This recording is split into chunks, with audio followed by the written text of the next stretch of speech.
Good morning students. आज के class में हम टाइप्स ऑफ फंक्शन के बारे में पढ़ेंगे। तो आज के लेक्चर से पहले हम फंक्शन का 3 लेक्चर पढ़ा चुके हैं। अगर आप लोग इस तीनों लेक्चर को नहीं देखे हैं तो सबसे पहले इस तीनों लेक्चर को देखिए, तब आज का आप वीडियो देखें। नहीं तो होगा ये क्या कि आपको ये जो आज हम पढ़ाने वाले हैं ये टॉपिक आपको उतने अच्छे से समझ में नहीं आएगा। और हाँ, अगर मेरा वीडियो आप लोग को अच्छा लग रहा हो तो प्लीज़ लाइक कर देना। लाइक करने से ये होता है कि एक मोटिवेशन मिलता है कि हाँ, स्टूडेंट्स को पसंद आ रहा है, तो हम लोग और ज़्यादा एफर्ट लगा के वीडियो बनाएंगे। और चैनल को भी ज़रूर सब्सक्राइब करें और नोटिफिकेशन वाले बेल आइकन को ऑन कर लें, ताकि मेरा वीडियो जब भी आए तो आप लोग को पता चल सके। ठीक है, तो सबसे पहले आज के क्लास में हम शुरू करते हैं टाइप्स ऑफ फंक्शन। चूँकि फंक्शन का बहुत सारा टाइप है, इसीलिए हम एक लेक्चर में इसको कवर नहीं कर सकते। अगर कवर करेंगे तो ये वीडियो काफ़ी लंबा बन जाएगा, जो बोरिंग हो जाएगा आप लोग के लिए, है ना। तो हम एक एक लेक्चर में 1 या 2 टाइप के बारे में पढ़ेंगे और उससे रिलेटेड कुछ क्वेश्चन को भी डिस्कस करेंगे। ठीक है, तो हम part by part types of function का वीडियो अपलोड करेंगे और आप लोग उसको अच्छे से देखें और हर पार्ट को देखें, ताकि आपको पूरा फंक्शन का कितना टाइप होता है ये अच्छे से समझ में आ जाए और उसके डिफरेंट क्वेश्चंस को भी सॉल्व करने में आप लोग को काफ़ी हेल्प मिले। ठीक है, तो हम सबसे पहले स्टार्ट करते हैं टाइप्स ऑफ फंक्शन के पहले टाइप से। ठीक,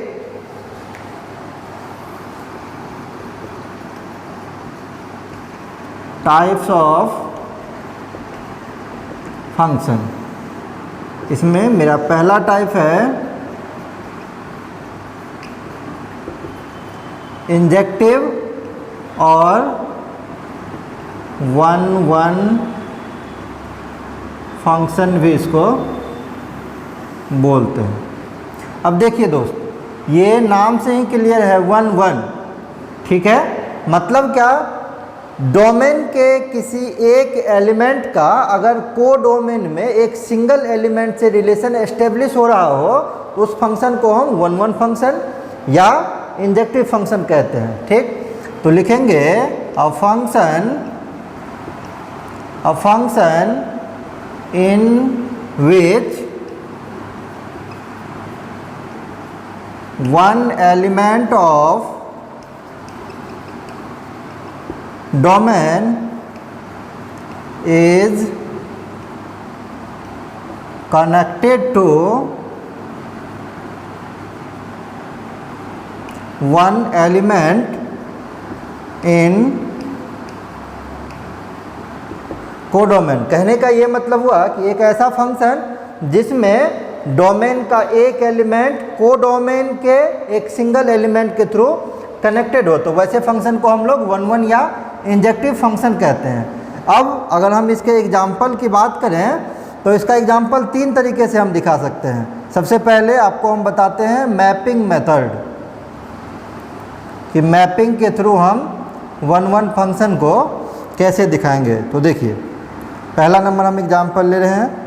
मान लीजिए आपके पास ये 2 सेट दे रखा है, पहला ए सेकेंड बी, ये 2 सेट है। ठीक है, तो इसके अंदर में एलिमेंट है मेरे पास ए बी सी डी, और मान लीजिए बी के अंदर में एलिमेंट है 1 2 3 4 5।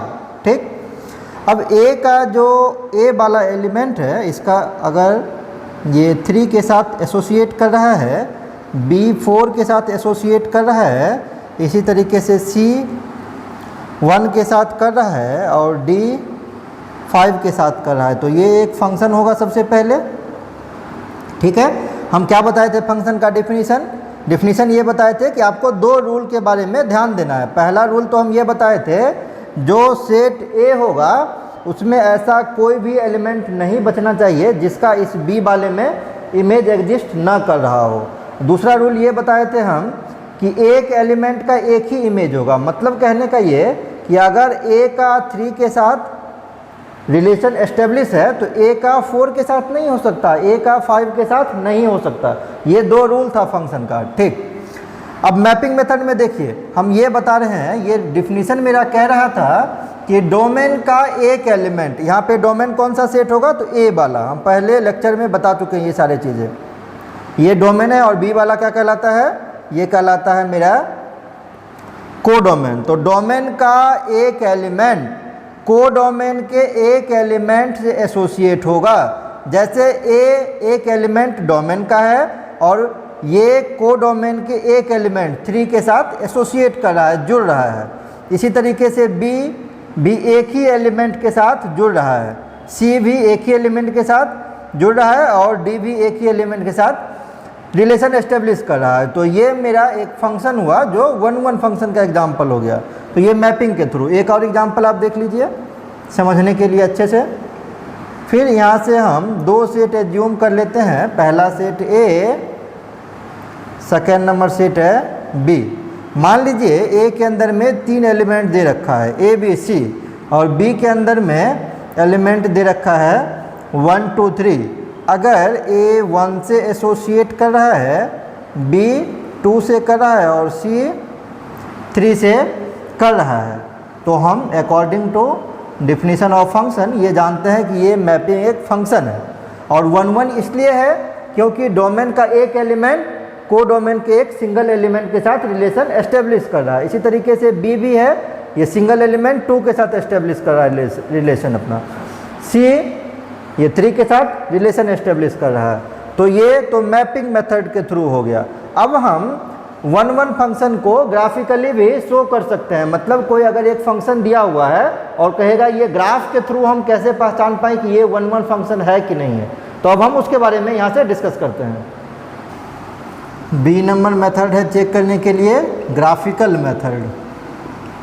ग्राफिकल मेथड, इसमें मान लीजिए आपके पास पहला नंबर दे रखा है f(x) = x + 2 और ये सेकेंड नंबर दे रखा है f(x) = x²। तो अगर आपको इस फंक्शन का या इस फंक्शन का ग्राफ बनाने आ रहा है तब तो आप डायरेक्टली सबसे पहले ग्राफ बनाइए। और अगर आपको ग्राफ बनाने नहीं आ रहा है तो हम आपको सिखा रहे हैं यहाँ पे कि इसका ग्राफ हम लोग कैसे डिजाइन करेंगे। ठीक है, तो सबसे पहले हम पहले नंबर क्वेश्चन के बारे में बात करते हैं। सबसे पहले आप क्या कीजिए, एक यहाँ पे बॉक्स ड्रॉ कर लीजिए। ठीक है, अब देखिए इसमें वेरिएबल क्या दे रखा है, x दे रखा है। तो ऊपर में x लिख लीजिए जो भी वेरिएबल दे रखा है, और नीचे में f(x) लिख लीजिए। ठीक है, ठीक। अब यहाँ से वैल्यू पुट करना है आपको अपने मन से, कुछ भी वैल्यू 3-4 रैंडम वैल्यू पुट करना है। जैसे मान लीजिए हम पहले x का वैल्यू -1 ले लेते हैं, तो f(x) का वैल्यू क्या होगा। तो f(x) का वैल्यू कैसे निकालेंगे, x का वैल्यू -1 हम इस फंक्शन में पुट कर देंगे। तो -1 और +2 क्या हो जाएगा, -1 + 2 2 - 1, तो ये +1 हो जाएगा। ठीक, सेकेंड वैल्यू मान लीजिए हम 0 ले लेते हैं। तो अगर x का वैल्यू यहाँ पर हम 0 पुट करेंगे तो 0 + 2 f(x) का वैल्यू 2 हो जाएगा। अगर हम x का वैल्यू 1 ले तो क्या होगा, 1 ले लेंगे तो 1 + 2 3, f(x) का वैल्यू हो जाएगा 3। आप और कुछ भी ले सकते हैं, -2 ले लिए जैसे वैल्यू, x का वैल्यू हम -2 लेंगे तो -2 और +2, तो ये हो जाएगा मेरा 0। यहाँ तक करने में आपको कोई प्रॉब्लम नहीं होनी चाहिए। आई थिंक समझ में आ गया होगा आपको ये। उसके बाद आप क्या कीजिए, ग्राफ ड्रॉ कर लीजिए। ठीक है, ग्राफ भी आपको ड्रॉ करने आता होगा। ये हम नंबर लाइन ड्रॉ कर रहे हैं। ये x' इसको कहा जाता है, ये x कहा जाता है, ये y है और ये y' है। बीच में कहीं 0 होता है, ये x का पॉजिटिव साइड है। तो आप इस पे जो वैल्यू रखेंगे, आप यहाँ पे देख लीजिए आप कौन कौन सा वैल्यू लिए हुए हैं। तो -1 0 1 2, मैक्सिमम 2 तक लिया हुआ है ना। मैक्सिमम यहाँ नंबर 3 है तो हम 3 तक ले लेते हैं। तो ये x का पॉजिटिव एक्सिस है, तो 1 2 3 तक हम ले लेते हैं। ये x का निगेटिव एक्सिस होता है, तो -1 -2 -3। ये y का पॉजिटिव एक्सिस है ऊपर, तो 1 2 3, और ये निगेटिव एक्सिस है -1 -2 -3। अब आप एक क्वेश्चन हमसे पूछेंगे, कहेंगे सर x तो समझ में आ रहा है बट यहाँ पे आप y क्यों लिए। तो y बेटा हम लिए हैं f(x) के लिए, है ना। आप y को f(x) की तरह समझें। अब x का पहला वैल्यू पिक करते हैं, तो x का पहला वैल्यू है -1, तो x -1 कहाँ पे हो रहा है, यहाँ पे हो रहा है। तो f(x) क्या वैल्यू दे रहा है 1। अब कैसे ड्रॉ करते हैं, x का वैल्यू -1 है और fx का वैल्यू 1 है, तो y एक्सिस के सामने आएंगे और यहाँ पे ये पॉइंट को हम डिनोट कर देंगे। ये पॉइंट मेरा बन जाएगा, x का वैल्यू -1 शो कर रहा और y का वैल्यू 1 शो कर रहा, y मतलब fx। ठीक, सेकेंड नंबर आते हैं, x का वैल्यू 0, ये बीच में ओरिजिन कहा जाता है इसको, और fx का वैल्यू 2, तो fx का वैल्यू 2 कुछ यहाँ पे आएगा ये। फिर देखिए x का वैल्यू 1 यहाँ पे है और fx का वैल्यू 3 कहाँ पे होगा, तो यहाँ पे होगा, बिल्कुल सामने आपको डाल देना है, y के सामने 3 और इसके सामने 1, तो आप सीधा सीधा अगर डॉटेड लाइन करके खींचेंगे तो यही पॉइंट आएगा ये। फिर देखिए x का वैल्यू -2 यहाँ पे है और fx का वैल्यू 0, तो यहीं पे पॉइंट हो जाएगा, है ना, 0 0, तो यहीं पे ओरिजिन है, तो इसके सामने में पॉइंट कर देंगे। अब आप अच्छे से इसको स्केल से ड्रॉ कर लीजिए। तो मेरे पास तो स्केल नहीं है यहाँ पे, तो हम यहाँ पे ग्राफ किए हैं, ये थोड़ा सा टेढ़ा हो गया, टेढ़ा नहीं होगा, एक स्ट्रेट लाइन होगा, तो आप अच्छे से ग्राफ ड्रॉ कर लेंगे। ठीक है, इतना करने के बाद आपको क्या करना है, एक फंक्शन को 1 1 चेक करने के लिए, इसको कहा जाता है हॉरिजेंटल लाइन टेस्ट। आप क्या करेंगे, एक हॉरिजेंटल लाइन ड्रॉ करेंगे, कहाँ ड्रॉ करेंगे, तो ग्राफ के ऊपर ड्रॉ करेंगे। अब ये मेरा ये ग्राफ है, किसका ग्राफ है, fx = x + 2 का ग्राफ ड्रॉ कर लिए। एक अब हम हॉरिजेंटल लाइन ड्रॉ कर देंगे, इस ग्राफ पे ही ड्रॉ करेंगे। हॉरिजेंटल लाइन करने का मतलब x एक्सिस के पैरेलल, ये हम ड्रॉ किए। अगर ये जो मेरा लाइन है ये दिए गए ग्राफ को एक पॉइंट पे कट करता है, जैसा कि हम देख पा रहे हैं यहाँ पे एक सिंगल पॉइंट पे, यहाँ पे ये मेरा कट पॉइंट है, एक सिंगल पॉइंट पे अगर कट करेगा तो दिया गया जो भी फंक्शन है ये मेरा 1 1 फंक्शन होगा। अगर एक से ज़्यादा पॉइंट पे कट करेगा तो वो 1 1 फंक्शन नहीं कहलाएगा। तो यहाँ पे हम देख पा रहे हैं कि एक ही पॉइंट पे कट किया है, तो ये एक 1 1 फंक्शन होगा। 1 1 2 बार है इसीलिए हम 1 लिख लिया, आप इसको 1 2 ना समझ लें। चलिए हम हटा ही देते हैं इसको, ये मेरा 1 1 फंक्शन होगा। और क्या बोलते हैं बेटा इसको, हम अभी बात कर रहे थे, इसको हम बोलते हैं हॉरिजेंटल लाइन टेस्ट। नाम याद रखेंगे आप, हॉरिजेंटल लाइन टेस्ट कहते हैं। तो ये तो मेरा फिनिश हो गया। अब हम अपने सेकेंड नंबर क्वेश्चन पे चले आते हैं। अगर आप किसी फंक्शन का डायरेक्टली ग्राफ जानते हैं बनाना तो आपको ये बॉक्स बनाने की फिर ज़रूरत ही नहीं है। ठीक है, सेकेंड नंबर क्वेश्चन है fx = x²। तो हम सबसे पहले ये मान के चल रहे हैं कि आपको ग्राफ बनाना नहीं आ रहा है, तो हम फिर से वही करेंगे, एक बॉक्स बनाएंगे, यहाँ पे x लिख लेंगे और यहाँ पे fx लिख लेंगे। 2-3 वैल्यू हम रेंडमली डालेंगे, जैसे -2 ले लिए तो -2 आप यहाँ पे डालिए तो -2 का स्क्वायर ये 4 हो जाएगा। -1 ले लीजिए, अगर हम -1 ले लेंगे तो -1 का स्क्वायर +1 हो जाएगा। फिर अगर हम 0 ले लिए तो 0 का स्क्वायर 0 ही होगा। अगर हम 1 ले लिए तो 1 का स्क्वायर 1 ही होगा। अब आप ग्राफ ड्रॉ कर लीजिए यहाँ से, ये मेरा x' एक्सिस है, ये 0 है और ये x है, ये फिर से y है और ये मेरा y' है। आप मैक्सिमम वैल्यू पिक कर लीजिए, यहाँ से 4 है तो हम ग्राफ पे 4 तक शो कर देते हैं। 1 2 3 4, x का पॉजिटिव, ये y का पॉजिटिव, 1 2 3 4, ये x का नेगेटिव इधर, तो -1 -2 -3 -4, और ये नीचे y का नेगेटिव, -1 -2 -3 -4। अब ये हम क्या पिक किए हैं, x का वैल्यू -2, तो x का वैल्यू -2 यहाँ पे है, तो fx का वैल्यू है 4, कहाँ पे जाएगा, यहाँ पे। तो आप बिल्कुल इसके सामने सामने ले आके यहाँ पे पॉइंट को मार्क कर लेंगे। ठीक है, ये डॉटेड लाइन हम आपको समझाने के लिए बता रहे थे। फिर से x का वैल्यू -1 कहाँ पे है, यहाँ पे -1 है, तो fx का वैल्यू कितना है 1, तो इसके बिल्कुल सामने आप करेंगे तो कुछ मेरा यहाँ पे होगा। x का वैल्यू 0 तो यहाँ पे, और fx का भी वैल्यू 0 तो 0 0 यहाँ पे होता है, क्योंकि ये मेरा ओरिजिन कहलाता है। दोनों x और y दोनों कोऑर्डिनेट का वैल्यू 0 यहाँ पे होता है। x का वैल्यू 1, ठीक है, यहाँ पे होगा, और fx का वैल्यू भी 1, तो इसके सामने सामने बिल्कुल करेंगे तो यहाँ पे कुछ ये ड्रॉ हो जाएगा। अगर हम ग्राफ ड्रॉ करें बेटा तो ये ग्राफ मेरा कुछ ऐसे जाएगा, और इसको क्या बोलते हैं हम लोग, आपको पता होगा, ये इक्वेशन ऑफ पाराबोला है। अब आप पूछेंगे सर पाराबोला क्या होता है, तो हम ये आगे के अगले कुछ वीडियोज़ के बाद हम इस चीज़ को फिर डिस्कस करेंगे, तो आपको वहाँ अच्छे से समझ में आ जाएगा कि ये पाराबोला होता क्या है। अभी जानने के लिए बस आप इतना जानिए कि ये एक पाराबोला का इक्वेशन है। ग्राफ मेरा ड्रॉ हो चुका है, अब आपको क्या करना है, हॉरिजॉन्टल लाइन टेस्ट करना है। आप एक लाइन यहाँ पे ड्रॉ कर दीजिए, ठीक है। अब दिए गए ग्राफ को कितने पॉइंट पे टच कर रहा है, तो हम देख पा रहे हैं एक यहाँ पे टच हो रहा है और एक यहाँ पे ये कट कर रहा है। आप बोलेंगे कि सर ये तो मेरे ग्राफ का पार्ट ही नहीं है, आप तो इसको यूं ही आगे तक खींच दिए। तो देखिए उसका लॉजिक ये है कि यहाँ पॉइंट हम सेलेक्टेड लिए हुए हैं, अगर हम ये 2 पॉइंट दे देते तब तो होता बेटा ये ग्राफ जाता आगे, है ना। तो इसीलिए हम ग्राफ को आगे प्रोसीड कर दिए हैं। तो ये 2 पॉइंट पे कट कर रहा है। हम क्या बताए थे कि अगर सिंगल पॉइंट पे कट करेगा तो मेरा 1-1 फंक्शन होगा, अगर एक से ज़्यादा पॉइंट पे कट करेगा तो 1-1 फंक्शन नहीं होगा। हम क्या देख पा रहे हैं, यहाँ पे एक से ज़्यादा पॉइंट पे कट कर रहा है, 2 पॉइंट पे कट कर रहा है, तो इसीलिए ये 1-1 फंक्शन नहीं होगा। तो हम लिख देते हैं नॉट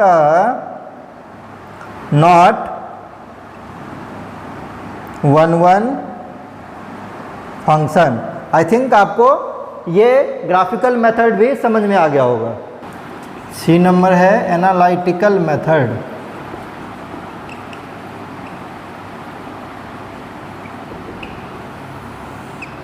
एनालिटिकल मेथड, इसमें क्या कहता है, ये कहता है a function f such that R2R, कहने का मतलब ये क्या है मेरा डोमेन, और इसको क्या बोलते हैं कोडोमेन, इज 1-1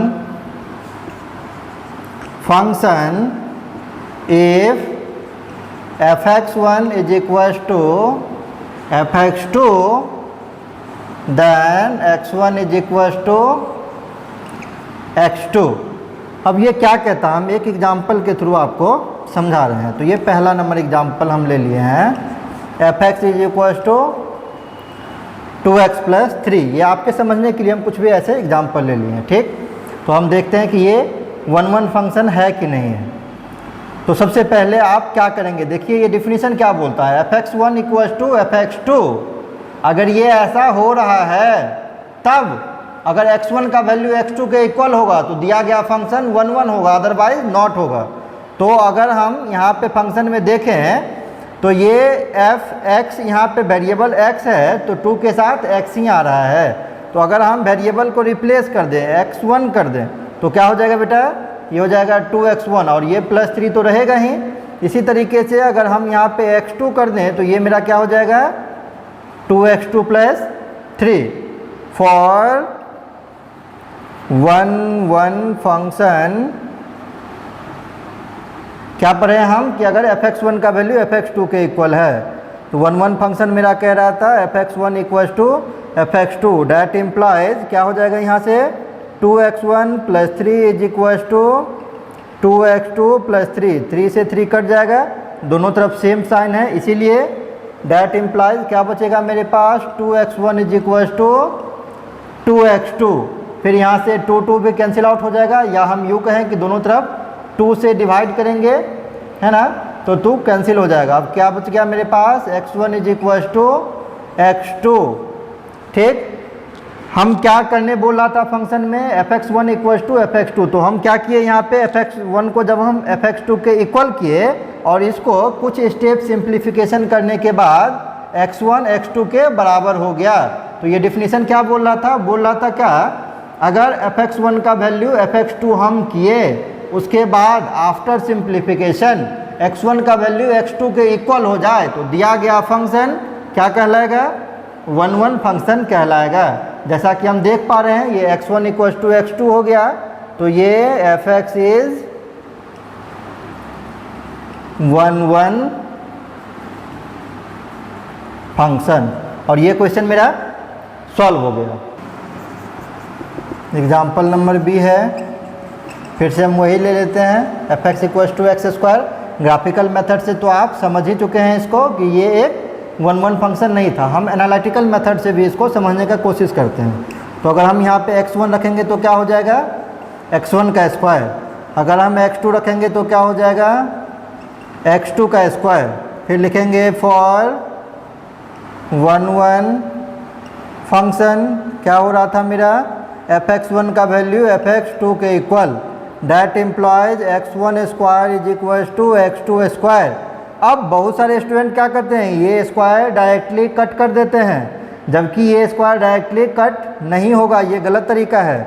तो तरीका क्या है सही, x1 स्क्वायर, इसको इधर ले आएंगे, इधर साइन क्या है पॉजिटिव, इधर लाएंगे तो क्या हो जाएगा नेगेटिव 0।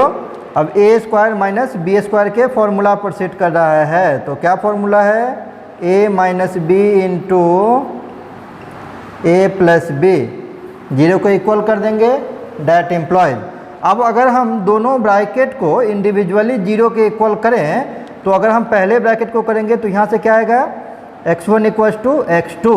अगर हम दूसरे को करेंगे तो क्या आ जाएगा, x1 equal to minus x2। कहने का ये मतलब हुआ x1 का 2 वैल्यू बाहर निकल रहा है, प्लस माइनस x2, जबकि अकॉर्डिंग टू एनालिटिकल मेथड क्या कह रहा है, x1 का वैल्यू ओनली x2 के इक्वल होना चाहिए, मतलब सिर्फ पॉजिटिव साइन आना चाहिए, बट यहाँ पे निगेटिव साइन भी होल्ड कर रहा है, इसीलिए fx इज नॉट 1 1